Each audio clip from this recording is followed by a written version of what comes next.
Ano kaya kinakain ni call center? Wow! Yayamanin. Sana all nakatinidor. Wow, nakatinidor. Iba na po yung nagaglass skin. Talaga nakatinidor na ho siya kumain.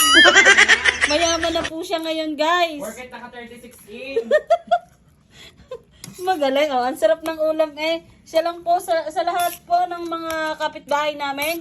Siya lang po nakaisda ngayon. Toyo at saka mantika. Ang ay mo. Nakita ko nga ulam nyo kagabi, ando. Ano? Ano ba? Hoy, ganun lang.